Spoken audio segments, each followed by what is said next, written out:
એમ કરતા હતા, આજ દરબાર સમાજમાંથી મારા 150 શિષ્યો છે આની તારીખ ભાઈ જે કાંઈ બોલી ગયા ને એને અમને કીધું છે કે બાપુ અમે તમને પહેલા આમ કહેતા હતા. મેં કાંઈ વાંધો નહીં, કહેતા હતા એમાં ક્યાં વાંધો, મને ક્યાં વાંધો આવ્યો, મને કાંઈ વાંધો નથી. આજ દરેક સમાજમાંથી આપણે 2050 શિષ્યોમાં 19 કોમ મારા સત્સંગમાં છે.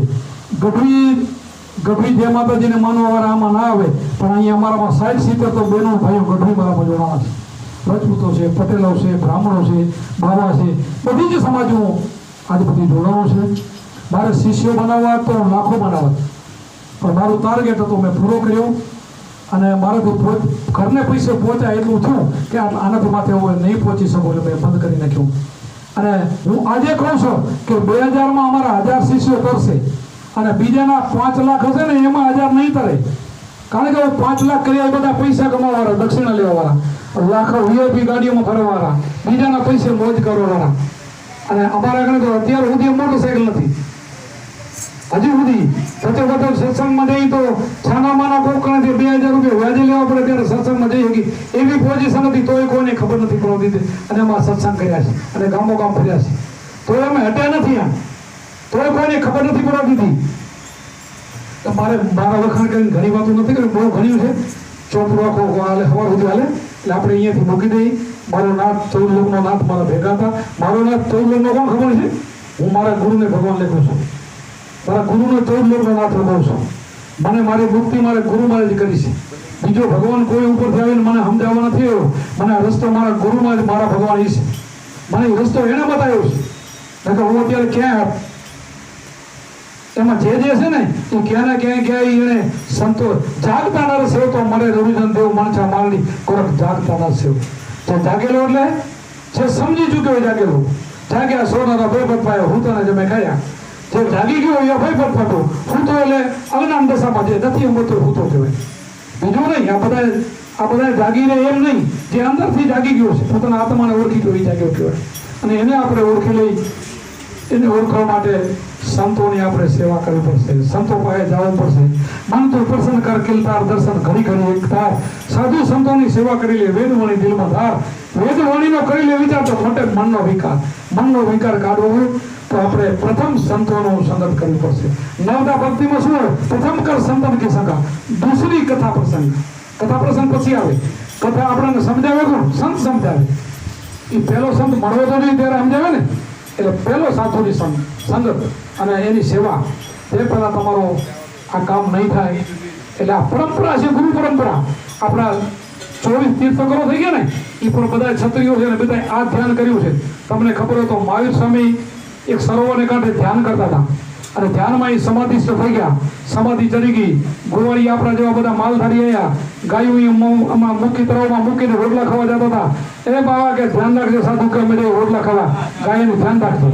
તો આ તો ધ્યાનમાં હતા, શું ધ્યાન રાખે? પોતે ધ્યાનમાં મસ્તીમાં કાંઈ સાંભળતા નતા, સમાધિસ્થ હતા. ઓલા ફરી ના આવ્યા તો ગાયું તો બધી ઉઠી ગયો. ઓલા કા બાવાને મારો એવો છે કે ધ્યાન કે આપણું સાંભળ્યું નહીં કાંઈ. અને ગાયું કઈ બાજુ ગયું હતું તો બોલે નહીં, ધ્યાનમાં હતા. પછી ઓલો હરિયો તો લોખંડનો ને આ કાનમાં નાખ્યો, આમણે કાઢ્યો તો એનું ધ્યાન નહોતું છૂટ્યું. આ ધ્યાન કયું હશે? આ સમાધિસ્થ કહેવાય. તમને અત્યારે કોઈ બીને ડૉક્ટર તમે જાઓ ને તો ઓપરેશન કરવું તો શીશી શું મારે છે એ બધાને ખબર છે ને. ઇન્જેક્શન મારે કે શીશી, એટલે પછી તમને ગમે ત્યાંથી કાપે તમને કાંઈ ખબર ન પડે. એ પાછો વળીને શ્વાસ નીચો આવે, એ બ્રહ્માંડમાંથી નીચો આવે ને તો એ તમને પીડા થવા માંડે, ત્યાં સુધી કાંઈ ન થાય. એ શીશી પાછી વળી લે અને શ્વાસ નીચો આવે પછી તમે પેટનું ઓપરેશન કર્યું હોય તો ભલે, પગનું હોય તો ભલે, તમે પછી રાડું પાડો બધે આજુબાજુ હોય તમને પકડે કે આ શું થાય છે, મને પીડા થાય છે, એ બધી ડૉક્ટરને બોલાવે, વળી એકાદી ગોળી આપે. આવું સમાધિ છે.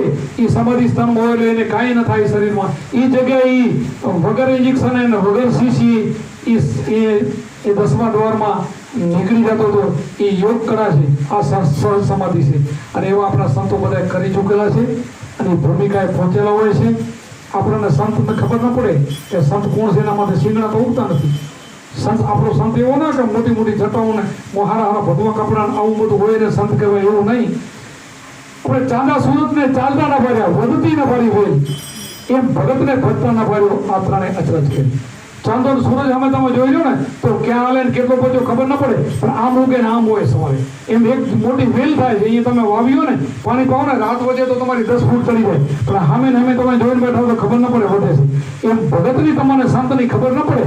હવે તમને આ 2 વર્ષ પછી 12 મહિના પછી હવે ખબર તમે પડતી હશે આ વિરમે શું કર્યું, શું કામ, આવું વિરમ શું કરી ગયો. એને ભજન કર્યું છે, કાંઈ કર્યું નથી. ગુપ્ત ભજન, કોઈને ખબર ન પડે એવું ભજન, કોઈને ખબર જ ન પડે.